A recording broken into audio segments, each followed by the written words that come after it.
All right, it's the busiest travel day of the year, and planned security protests could bring airports across the country to their knees. So should the new security measures be changed?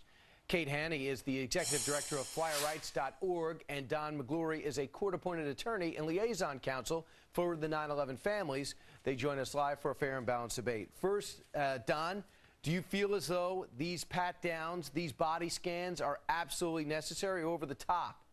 No, that they're necessary. We're at a point now where this is a real situation where we still have people who are targeting the U.S.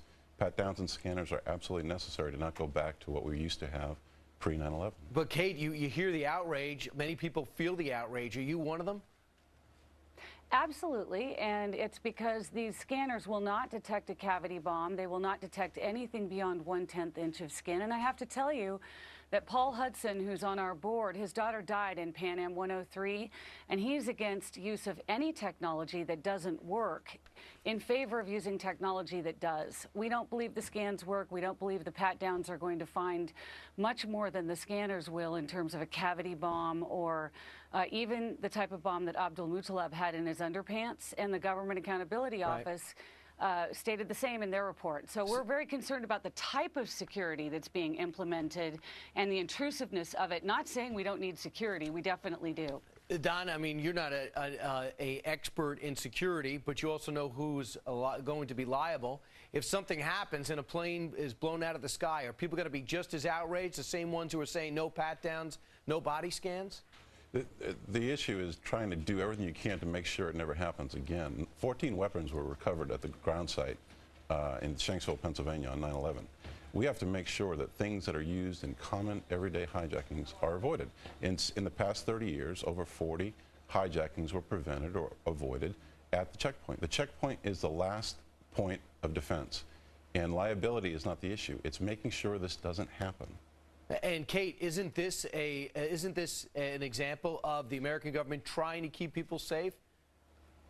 I don't think so. I believe these are corporations making scanners that are making a gazillion dollars at the taxpayer's expense. You don't think they work at all? They don't work at all? No. I don't think they do much more than the metal detectors. They do see ceramics and plastics, but they don't see bombs. Well, they don't see powdered explosives. Secretary Napolitano says they would have picked up the underwear bomber. It's not true. It's absolutely untrue. And I'll tell you what, if Rapiscan or L3 had a photograph of an underwear bomb on someone coming out of a scan, it would be all over the internet. But they don't have one because it wouldn't have. And the Government Accountability Office studied it, and they couldn't prove that it would or wouldn't because it's never been tested. Don? No one's ever tested it. So they continue to say that it would, even though everyone else, all the security experts are saying, no, we need biometric technology. We need other ways of pre-screening people. People are talking about profiling, talking about, doing interviews with passengers to assess their behavior. I get it, Kate.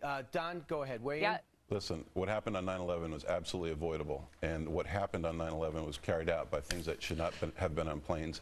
And those items that were on those planes would have been detected with this technology. We have to keep moving forward. Kate Haney, Don Migliori, thanks so much.